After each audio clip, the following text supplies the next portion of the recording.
পঞ্চপাণ্ডৱৰ অন্যতম আছিলে ভীম, বিকটৰ ভীম। আৰু ভীম বুলি ক'লেই আমি মহাভাৰতৰ কাহিনী আধাৰত যদি ভীমৰ কথা ক'বলৈ যাওঁ তেতিয়াহ'লে সহস্ৰাধিক হাতীৰ বল থকা এজন লোক আছিল ভীম। আৰু ভীমৰ যে বলৰ কথা আৰু ক'ব নালাগে। ভীমে কিমানক পৰাস্ত কৰিছিল সেই মহাভাৰতৰ কাহিনীৰ আধাৰত আমি জানিব পাৰোঁ। আৰু ভীমৰ কথা মই আপোনালোকক কিয় কৈছোঁ, মোৰ পিছপিনে আপোনালোকে দেখিবলৈ পাইছে কুঁৱা সদৃশ এটা বিশাল এটা চৰিয়া দেখিবলৈ পাইছে। আৰু এই চৰিয়াটোৱেই হৈছে ভীমৰ পন্তা হোৱা চৰিয়া, অৰ্থাৎ ভীমৰ চৰিয়া বুলি কোৱা হয়।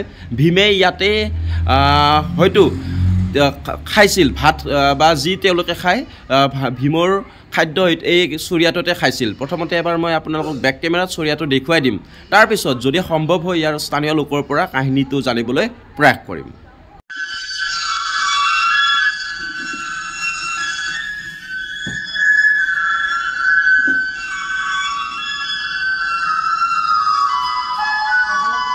এগৰাকী বাইদেউ কাষতে পাইছোঁ, ইয়াতে আপোনাৰ ইয়াতে ঘৰ ন? কি নাম আপোনাৰ? ৰীতা পাঠক। মই ইয়াৰে বাসিন্দা। কি ক'ব কচোন এই কাহিনীটো? অলপ জানো আৰু এই মানে আদিম যুগৰে মানে ভীম পঞ্চপাণ্ডৱৰ এই 5জন ভাইৰ ভিতৰত তেওঁ বোলে ভীমে বোলে শিৱৰ ঘৰত গৰু ৰখিছিল। ৰখোতে ইয়াত ৰাতিপুৱাৰ মানে খানাটো দিছিল, পন্তা ভাতটো দিছিল। ওপৰত শিৱ আৰু দুৰ্গাৰ মন্দিৰ আছে, সেই মন্দিৰ উপলক্ষে ওপৰত আৰু তাৰ তলত ষাঁড় গৰুটোও আছে। ষাঁড় গৰুটো চাওঁতে বোলে তেওঁক ইয়াতে ভাত দিছিল। তেওঁ মানে এইটোতো ভাত দিয়া স্বত্তেও তেওঁ তাৰমানে কম হোৱা বুলি কৈ খঙতে দলিয়াই দিয়া বুলি কৈছিল। সেই আখ্যান মতে এইটো ভীমৰ চৰিয়া নামে হৈ থাকিল। সেই যুগৰ পৰা ভীমৰ চৰিয়াই হৈ থাকিল। আপুনি ইয়াতে কিমান মানে বিবাহ পাশত ইয়াত আছে নে জন্মগত ইয়াত? জন্মগত ইয়াত। সৰুৰ পৰা এইটো দেখি আহিছে? দেখি আহিছোঁ মানে মোৰ হাজো মাধৱ মন্দিৰৰ কাষত ঘৰ, ইয়াতে মই উঠি আহিছোঁ, কিন্তু জানো আৰু সেই দিনৰ পৰা জানো আৰু মই। এইটো আনুমানিক কেতিয়া হ'ব পাৰে হেৰিটো? এইটোতো বিশ্বকৰ্মা দিনৰে বস্তু, মানে নিৰ্মাণ নিশ্চয় তেনেকুৱাকৈ কৰিছিল। কৰিছিল।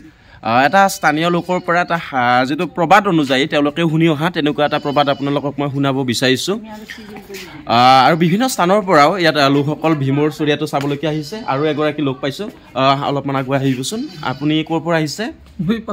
পাঠশালাৰ পৰা আহিছে। আপোনাৰ নামটো? মোৰ নাম তৰণী মেলাকাৰ। এই ভীমৰ চৰিয়াটো আগতে দেখিছিলে নে নাই? দেখিছোঁ, বহুতবাৰ দেখিলোঁ। কেনেকুৱা অনুভৱ কেনেকুৱা হয়? অনুভৱ এইটো আৰু ৰজা মহাৰজাৰ দিনৰ পৰাই বনোৱা বুলি কয়, ভীমৰ চৰিত্ৰৰ পৰাই হোৱা বুলি কয়। আগৰ পুৰণিকলীয়া বস্তু এইটো। আৰু ইমান ডাঙৰ চৰিয়াটো ন, এইটোত তেওঁ খাইছিল। আৰু বাইদেউগৰাকীয়ে কোৱা মতে তেওঁ ইয়াত খোৱাৰ পিছতো এনেও কম হৈছিল, গতিকে খংতে দলিয়াই দিছিল। গতিকে ভাবি চাওক ভীম মানে কিমান শক্তিশালী আৰু কিমান মানে ডাঙৰ হ'ব পাৰে ন। কিমান বৰ্তমান আমাৰ সৰু যুগৰ এতিয়া মানুহবিলাক আমি কিমান সৰু সৰু হৈ যাই আছোঁ, 5 ফুট 4.5 ফুট। তো তেওঁলোক কিমান ওখ পাখ হ'ব পাৰে, কাৰণ এই চৰিয়াটোত খাদ্য খাইছে মানে কেনেকুৱা হ'ব লাগিব। আৰু তেওঁৰ বল বহুত ডাঙৰ, আৰু সেই হিচাপে মানুহজনো বহুত ডাঙৰ হ'ব লাগিব খাদ্য খোৱা। তাতে মূলতে ক'বলৈ গ'লে তেওঁৰ যিটো বল বহুত, যেনেকৈ কোৱা হয় আমি প্ৰবাদ অনুযায়ী পাওঁ, সহস্ৰাধিক হাতীৰ সমান বল আছিল ভীমৰ, বিকটৰ ভীমৰ।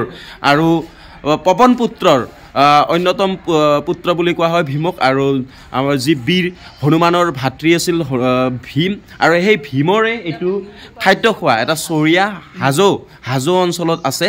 আৰু যদি কেতিয়াবা আপোনালোক আহে হাজোত, এই চৰিয়াটো চাই যাব। আৰু নিশ্চয় যোনে হাজোত আহে এই চৰিয়াটো এবাৰ নহয় এবাৰ চাবলৈকে আহে। সন্মুখত গেটখনতেই আছে ভীমৰ চৰিয়া বুলি, এই চৰিয়াটো চাবলৈকে আহে। পুনৰবাৰ আপোনালোকক এই চৰিয়াটো মই আকৌ এবাৰ দেখুৱাবলৈ প্ৰয়াস কৰিছোঁ।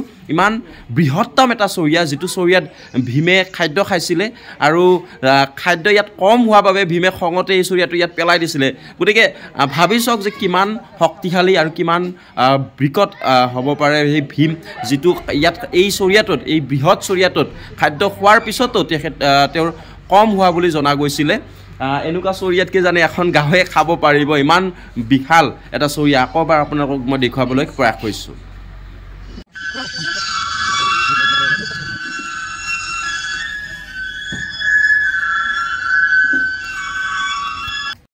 আৰু এগৰাকী স্থানীয় লোক পাইছিলোঁ।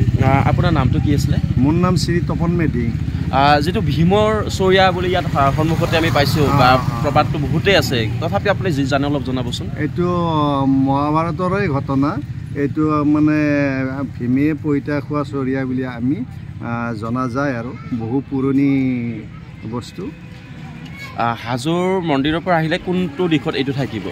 এইটো হাজোৰ দিশৰ উত্তৰ দিশত থাকিব। উত্তৰ দিশত থাকিব ন? এইটো আনুমানিক মানে মহাভাৰতৰ সময়ৰে আধাৰতে আছে। এইটো ৫ পাণ্ডৱৰ সেই সময়ৰে এই চৰিয়াটো শিলৰে চাগে ন? এইটো শিলৰে।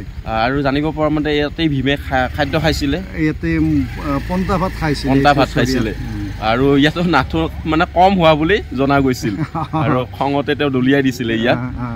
গতিকে এয়া আহিছিল ভীমৰ চৰিয়াৰ এটা শুনি অহা প্ৰবাদ অনুযায়ী, যিহেতু সেই সময়ৰ কোনো লোক ইয়াত নাই, আমি বিশ্বাস আৰু সেই প্ৰবাদ আৰু এই প্ৰবাদ অনুযায়ী ইয়াত বনোৱা হৈছে আৰু বিভিন্ন স্থানৰ পৰা ইয়াত লোকসকল আহে, সময়ে সময়ে আহে আৰু হাজো মন্দিৰলৈকে আহিলে এই এবাৰ নহয় এবাৰৰ বাবে এই চৰিয়াটো চাবলৈকে আহে।